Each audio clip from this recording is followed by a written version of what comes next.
Right, ladies and gentlemen, RVB Shard here for the Mass Effect 3 Extended Cut Pros and Cons vid. Right, now, before I get started, if you have not played through the entire Extended Cut DLC and do not want to be... what's the word? Fucked in the eye with spoilers, then please leave. Stop watching this video, finish the fucking game before you watch it, because I do not want to hear comments in my fucking page going, "Oh, Shard, I didn't want to know that. Why didn't you give a spoiler warning, like in big red text or something?" Well, because, you know what? Audio warning should be good enough. I don't cater for the fucking deaf. Right?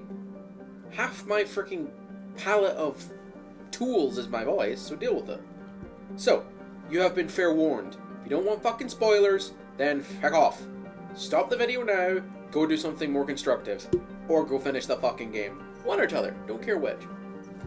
But, let's move on. Alright, pros. Let's hit with the pros first. Let's get the good stuff out of the way so I can start focusing on what they fucked up instead of what they actually managed to fix from the original endings. Now, if you guys are aware of my views on the original endings, there is a video that is Mass Effect 3 ending rant. I'm pretty sure you guys should have seen this if you're watching this. This is a sequel, basically. So, my views are pretty fucking, easily shared. A lot of people felt the same way I did with these, original endings. However, let's hit on the pros of the extended cut. So, in the extended cut, they added a few things that managed to fix problems that I originally had with the endings. Now, a lot of people hated the endings because, oh god, Shepard dies, oh my god, oh, horrible. You know what, I don't care. If you want to kill off the main fucking hero, then go for it. That can end a trilogy just as well as anything else. So, it wasn't the content of the ending I have a problem with, it was the fact that it was so piss fucking weak. That's what I had a problem with. So anyway, first pro. They added a way to fail. Now, originally, you couldn't fuck up. No matter how hard you did, if you got to the end of the game, you would always succeed. Granted, I don't really count the original endings as a success, but, you know, the Reapers would always die, and Shepard would always be victorious in one way or another. Granted, he may end up being half mangled underneath rubble, or he may be disintegrated. Either way, you would still win, and the Reapers could never succeed. So in this extended cut, they added a way to fail, which can be triggered in two ways. One of them is to tell the little ghost child, when you actually have a conversation with a little tool this time, that he can stick his options up his ass. I accidentally did that the first time I played the endings, so kind of fucked up, but it was a nice way to see that you could actually fuck up. The second way to trigger this ending is to shoot that little peckerhead in the face. Now, as much as you'd love to shoot that little peckerhead in the face, doing so triggers the you fail ending and the Reapers win. So, it's kind of like a double-edged sword. I did it the first time round, and the second time round, and the third time round, and then I got serious and actually started playing the other endings. I like shooting the little fucker. The guy's a tool. All right.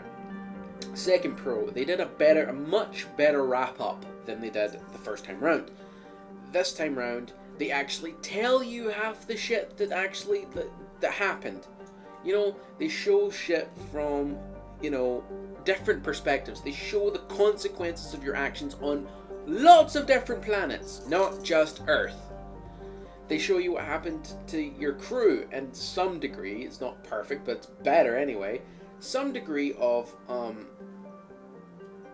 wrap up for what emotional turmoil they've been through and what happened after Shepard. You know, that sort of thing. If they had released this the first time round, instead of giving us that piss poor weak choose a color, choose a number bullshit like you'd have one of those fucking things at school. Pick a number, pick a color, pick a number, pick a color. Yeah! One of those fuckers. I'm pretty sure there would have been less of a fan outcry, because it did give content. It did give some degree of closure. Not a lot, but gave some. So, I mean, that was better. The third pro that they had is each ending. Now, still not 16 endings. I don't care how much BioWare wants to boast on that they've got that. It's fucking 4 this time, but that's a vast improvement from the 3/1 they had originally. So, each of the endings is distinctly different this time. You know, there's a couple of scenes that yes have been cut and pasted and they've changed the color of the thing. That's fine. I get that. It's to save time and it's to save money. I get it. But they've added each ending. I've watched all three. I've played most of them. So I've seen them all. They each have an individual narration. So they each have different impact and they show you different consequences of your actions throughout the galaxy of picking that ending. Granted, it doesn't show you the sort of like the mass, like huge amount of freaking thing that Shepard did. It just shows you what he did at the end. So, you know, like if you chose the synthesis ending, you got ED to give you the narration, hit the points of what happened and how life changed and all this crap. Itchy. If you chose the control ending, then the new AI persona that is Shepard now gives you the narration and all that sort of stuff. So, I mean, it's nice. It's a nice touch. It helps get the freaking endings out of the way, and it's a lot more palatable than the previous attempt. So, and they expanded the explanation on a lot of things. Like, fucking mouse screwed up. Like, a lot of people, especially myself, I'm pointing out going, okay, wait a minute. If the fucking mass relays exploded, then the fucking solar system's gone. How in the shit does anything work anymore? Like, they've now changed the scene so that the mass relays do not explode and turn into big fragments of fucking BS. They just show the inner rings exploding, meaning they can be repaired and replaced. Also, they show the Earth fleet and all the conjoined fleets like the Turians and the Quarians and all them escaping before the explosion. So they managed to jump out of range of it, well, at least the first hit of the wave, so that they don't get caught in Earth orbit, which again is something that they hadn't explained the first time around, so it helps. It's a nice touch. But anyway, that's about the most I can cover with the pros. Let's move on to the cons, otherwise known as shit they fucked up. Now, a lot of the scenes in this in the extended cut seem a little forced.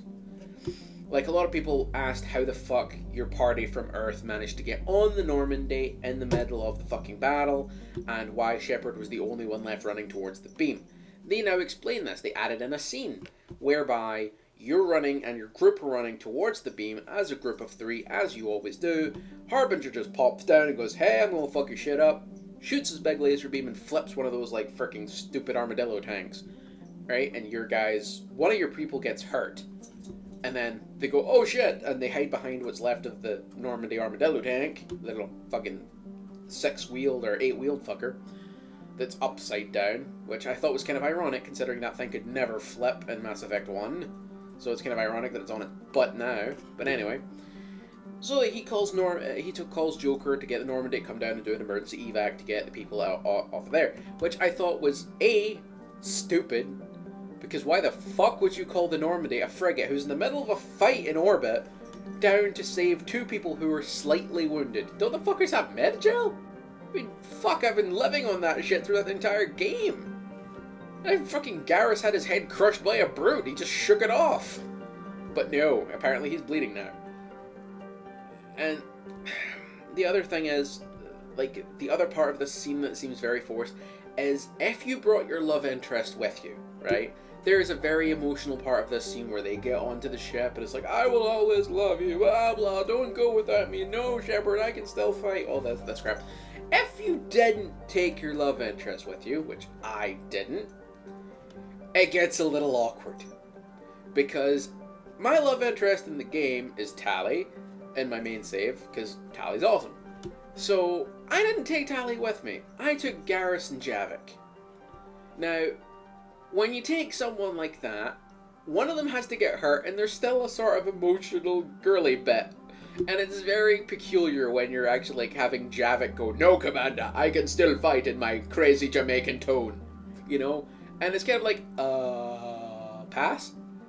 So it seemed a little forced. Also, I mean, if you actually watch the scene, there's a whole bit where fucking Harbinger's just staring at the fucking Normandy as it's like slowly getting the fuck out of the way.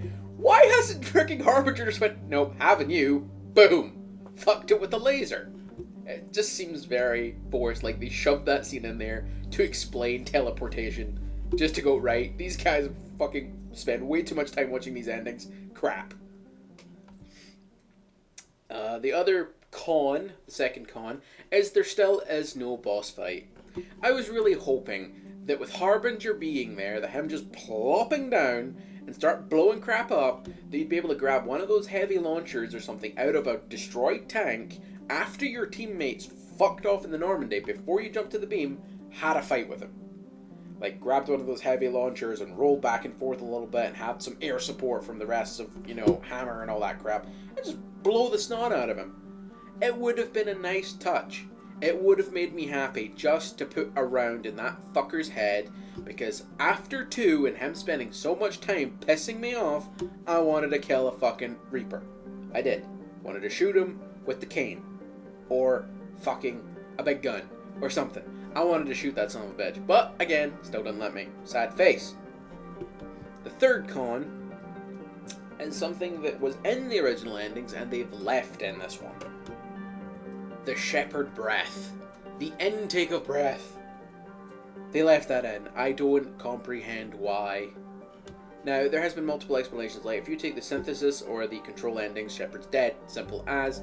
They expand on this. Sorry, I went slightly short and gunnery just then. Yes, Miss Moneypenny, I will expand the ending by using these things.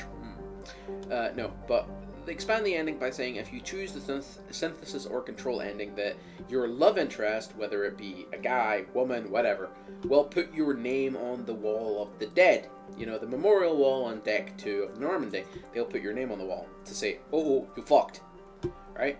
But if you choose the destruction ending and you've got high enough military assets, you don't. Your love interest does not put your name on the board, meaning you might be still alive. And then they show the intake of breath.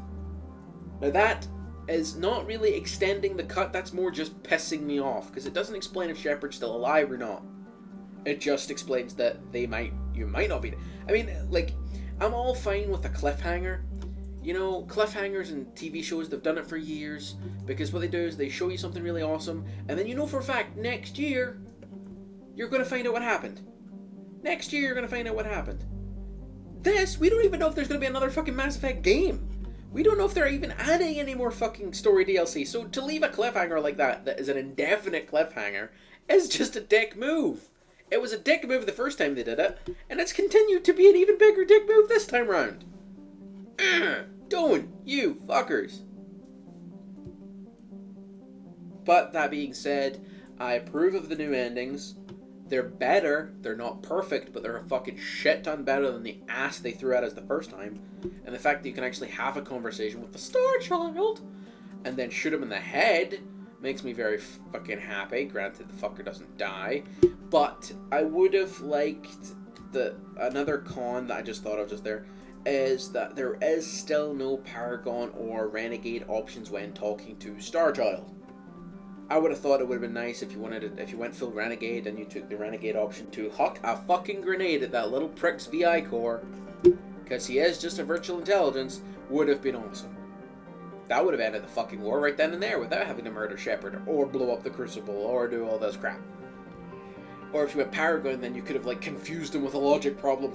But no, we're stuck here with this fucking BS. But anyway, you guys think what you want, post your comments on the channel, keep your stuff going.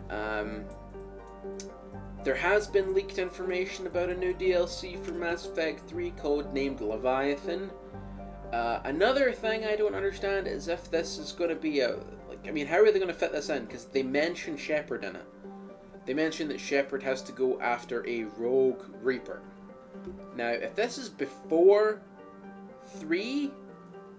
If this is a prequel DLC, that's very fucked up, because nothing was mentioned, because we know that there's 3 months that takes place between the end of 2 for the Arrival DLC and the start of 3.